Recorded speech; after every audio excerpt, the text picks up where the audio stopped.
আসসালামু আলাইকুম সুপ্রিয় শিক্ষার্থী বন্ধুরা, আশা করি তোমরা সবাই ভালো আছো। স্ট্যাটিস 2.0 এর আজকের ভিডিওতে তোমাদের সকলকে স্বাগত। তো আজকের এই ভিডিওটাতে আমরা তোমাদেরকে ইঞ্জিনিয়ারিং কোশ্চেন ব্যাংক থেকে একটা ফিজিক্সের ভেক্টর চ্যাপ্টারের একটা কোশ্চেন সলভ করাবো। এই কোশ্চেনটা অত্যন্ত গুরুত্বপূর্ণ। তো চলো আমরা শুরু করি। প্রশ্নটা হচ্ছে যে তোমরা দেখতে পাচ্ছ একটি বর্গের চারটি বাহু বরাবর যথাক্রমে P vector, two P vector, three P vector এবং ফোর পি ভেক্টর চারটি বল কাজ করে। বল দ্বয়ের লব্ধি নির্ণয় করো। এটা হচ্ছে গিয়ে কোশ্চান। তো কোশ্চানে একটা জিনিস, যে বিষয়গুলো একটু গুরুত্বপূর্ণ সেগুলো হচ্ছে, এইখানে একটা কথা বলছে যে একটি বর্গের চারটি বাহু, অর্থাৎ বর্গের চারটি বাহু বরাবর মোট চারটি বল কাজ করবে। বলগুলোর মান যথাক্রমে বলে দিয়েছে। কি বলে দিয়েছে? যথাক্রমে P vector, two P vector, three P vector, four P vector বলছে এদের লব্ধি নির্ণয় করো। আমরা সকলেই জানি যেহেতু ভেক্টর, এদের লব্ধি নির্ণয় করতে বলছে, অর্থাৎ আমাদেরকে লব্ধির মানও বের করতে হবে, দিকটাও বের করতে হবে। তো চলো আমরা একটু সলভ করার চেষ্টা করি। তো প্রশ্নে তো তোমাদেরকে প্রথমে যে কাজটা করতে হবে, একটা বর্গক্ষেত্র আমরা অঙ্কন করব। অঙ্কন করার পর আমাদেরকে বলগুলো চিহ্নিত করতে হবে। যে বলছে চারটি বাহু বরাবর, তোমাদের এই একটা বাহু বরাবর, এই আরেকটা বাহু, এই আরেকটা বাহু, এই আরেকটা বাহু, এই চারটা বাহুতে মোট চারটা বল কাজ করবে। তো যেহেতু যথাক্রমে বলছে, তো আমরা ধরে নিলাম যে এই বাহু বরাবর কাজ করবে, এই বাহু বরাবর কাজ করবে পি ভেক্টর। এটা হচ্ছে আমাদের একটা বল পি ভেক্টর। তারপরে কি হচ্ছে? Two P vector. যেহেতু যথাক্রমে এটা পি ভেক্টর হলে এটা হবে টু পি ভেক্টর। তো টু পি ভেক্টর। তারপরে হচ্ছে এই বাহু বরাবর হবে থ্রি পি ভেক্টর।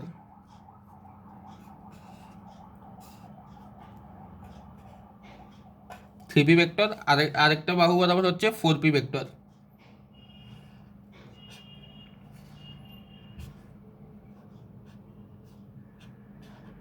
এ হচ্ছে আমাদের মোট চারটা বল। এটা হচ্ছে পি ভেক্টর, এটা হচ্ছে টু পি ভেক্টর,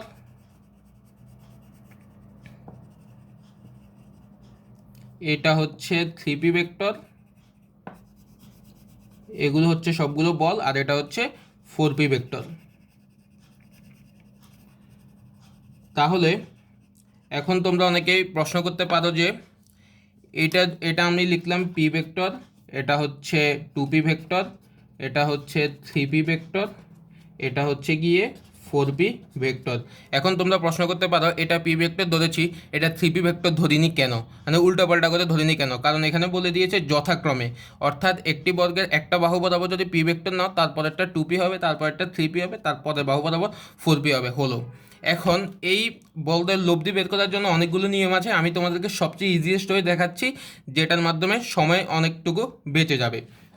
তাহলে আমরা জানি যে ভেক্টর শিফটিং করা যায়, অর্থাৎ একটা ভেক্টর যদি এক জায়গায় থাকে, ধরো এই যে আমি ধরো লিখলাম, এটা হচ্ছে একটা ভেক্টর, ধরো পি ভেক্টর।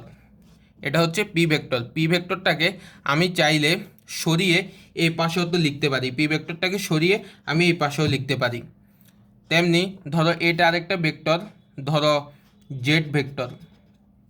তাহলে এই দুটোকে যদি আমরা শিফট করি, তাহলে দেখো আমরা একটা জিনিস লিখতে পারি।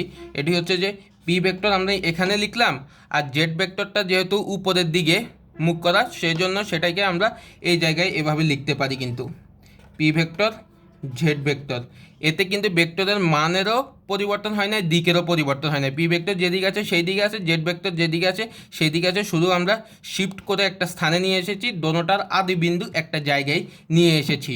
ঠিক তেমনি একইভাবে আমাদের যে বর্গক্ষেত্রটা আছে, বর্গের চারটি বাহু বরাবর চারটি বল আছে, এই সবগুলোর আদি বিন্দুকে আমরা একটা স্থানে আনার চেষ্টা করব। তো লক্ষ্য করো, ধরো এখানে আছে পি ভেক্টর, আমরা ধরো এটা আঁকলাম আমাদের পি ভেক্টর। ওকে। তারপর ধরো আছে two P vector. P vector এদিকে ছিল, এদিকে আঁকলাম। ধরো two P vector, two P vector কোন দিকে আছে? উপরের দিকে। তাহলে ধরো এটা হচ্ছে আমাদের টু পি ভেক্টর। একটা কথা বলে রাখি, তোমরা দেখতে পাচ্ছ যে আমি পি ভেক্টরটা একটু ছোট আঁকলাম, টু পি ভেক্টরটা একটু বড় আঁকলাম, থ্রি পি ভেক্টরটা তার চেয়ে একটু বড়, ফোর পিটা তার চেয়ে একটু বড়। কারণ হচ্ছে বলগুলোর মান আস্তে আস্তে বাড়ছে না, পি থেকে টুপি বড় না, সেই জন্য এভাবে আমরা ধীরে ধীরে বলগুলোকে একটু বড় করে আঁকলাম, এই জন্য যাতে অ্যাকুরেট হয়। তো তাহলে এটা এটা আমরা আঁকলাম কি পি ভেক্টর। তারপর আমরা কি আঁকলাম উপরের দিকে, যেহেতু টুপি ভেক্টর তাহলে টুপি ভেক্টর। এরপরে কি আছে থ্রি পি ভেক্টর এইদিকে, তাহলে আমরা এইদিকে আঁকবো থ্রি পি ভেক্টর। ধরো এটা হচ্ছে আমাদের three P vector. Four P vector নিচের দিকে, তাহলে এইভাবে ফোর পি ভেক্টর। তোমরা কি দেখতে পাচ্ছ, এই যে সবগুলো ভেক্টরের যে আদি বিন্দুটা আছে, এই আদি বিন্দুটা আমরা এই একটা জায়গায় কেন্দ্রীভূত করেছি। এতে আমাদের কি লাভ হয়েছে লক্ষ্য করো।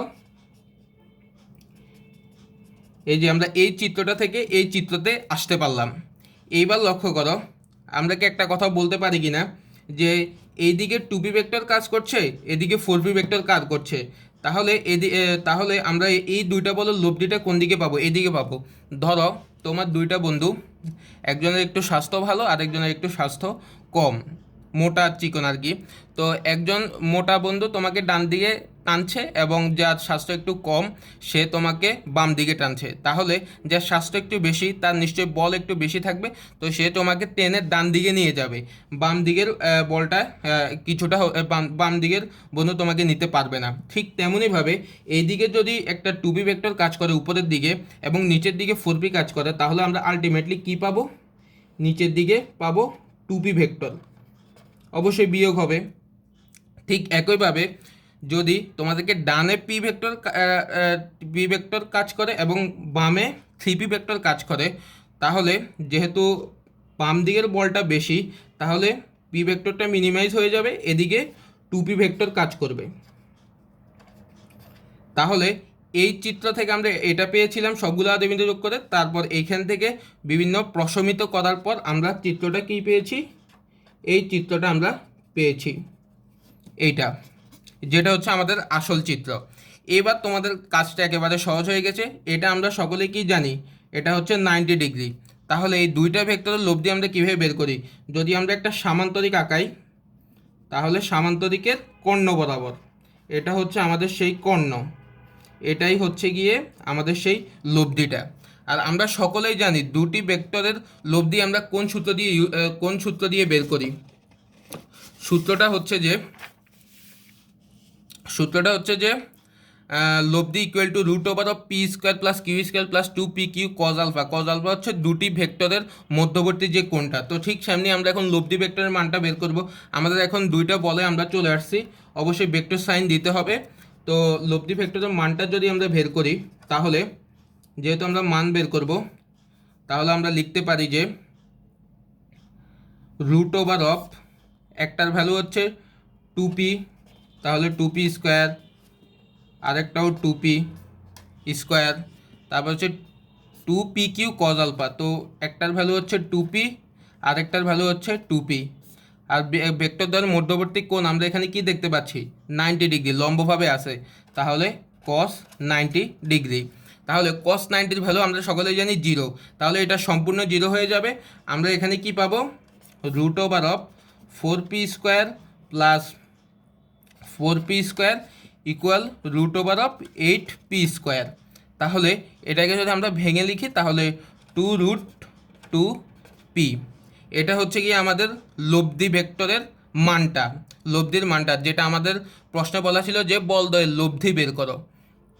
তো প্রথমে আমরা কি করলাম, একটা বর্গ আঁকলাম, বর্গের চারটা বাহু মধ্যে চারটা বল যথাক্রমে লিখলাম, সবগুলো আদিবিন্দু একটা স্থানে আনলাম, তারপর একটা বল আরেকটাকে মিনিমাইজ করে আরেকটা চিত্র আঁকলাম, ওইখান থেকে লব্ধি বের করে আমরা 2√2p পেলাম হচ্ছে লব্ধি ভেক্টরের মান। এখন আমাদেরকে দিকটা বের করতে হবে। যদি দিক বের করতে হয়, ধরো আমি এই 2p এর সাথে থিটা কোণ ধরলাম, লব্ধিটা থিটা কোণে আছে, থিটা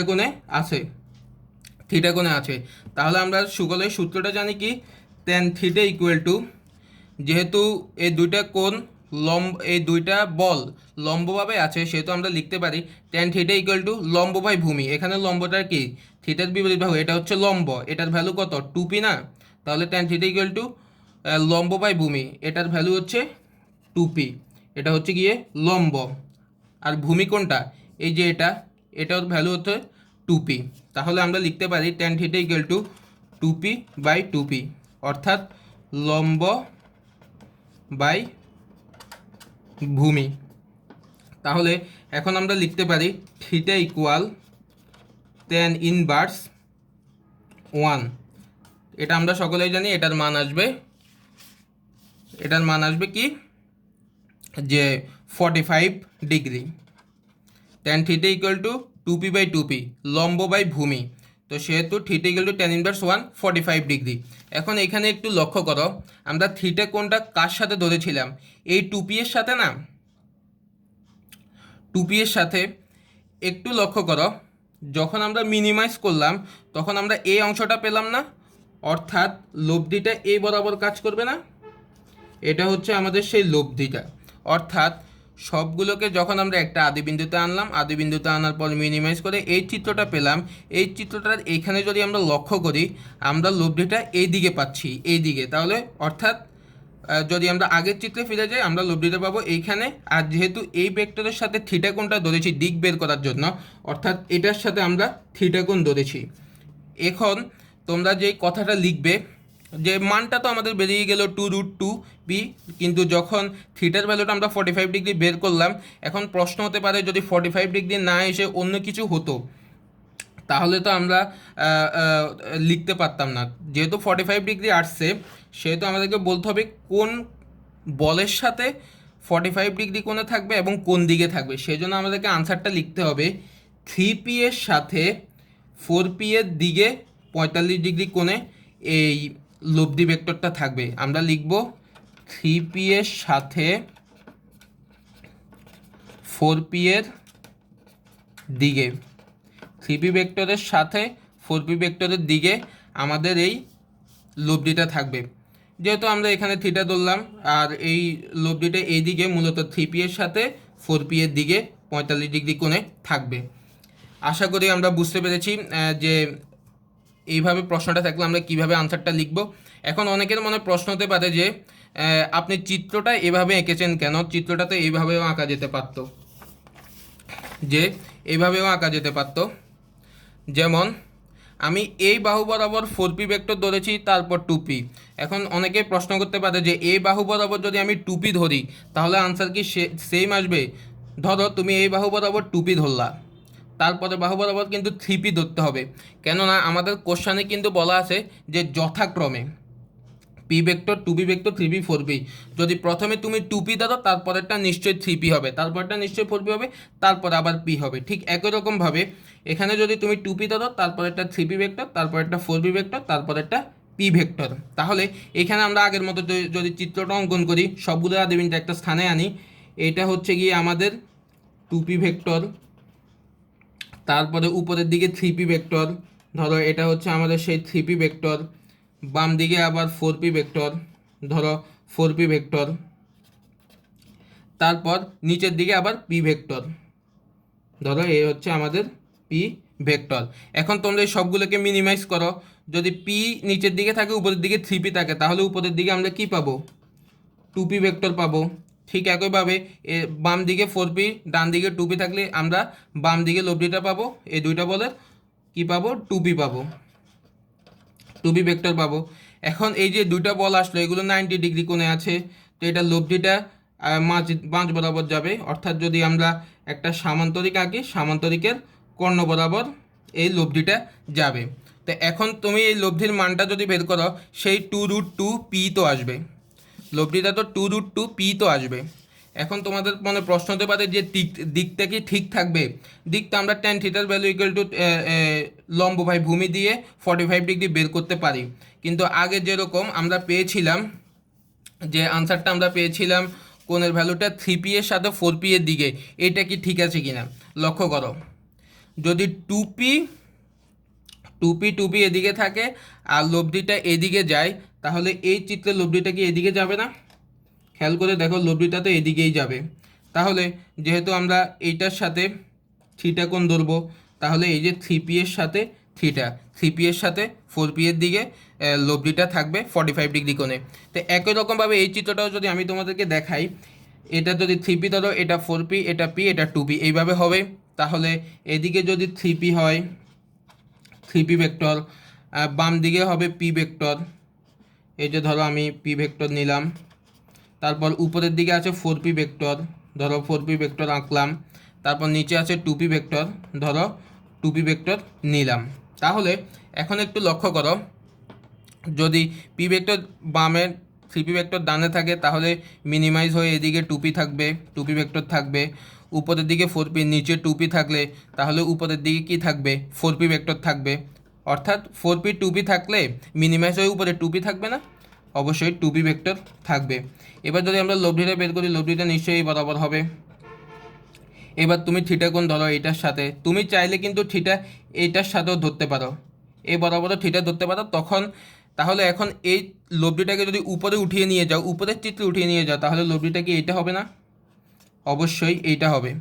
তো যখন তুমি থিটাটা এই 2p এর সাথে ধরবা, অর্থাৎ থিটা তুমি ধরেছ এটার সাথে, অর্থাৎ 3p এর সাথে 4p, 3p এর সাথে 4p এর দিকে 45 ডিগ্রি কোণে থাকবে। তুমি চাইলে কিন্তু থিটা এটাও ধরতে পারো, তখন বলবে যে 4p এর সাথে 3p এর দিকে 45 ডিগ্রি কোণে আমাদের লব্ধিটা থাকবে। ঠিক একইভাবে আমরা যদি এটার ক্ষেত্রে অঙ্কন করি, তাহলে লক্ষ্য করো, এদিকে হচ্ছে 4p, তারপর উপরের দিকে p আঁকলাম, তারপর বাম দিকে 2p আঁকলাম,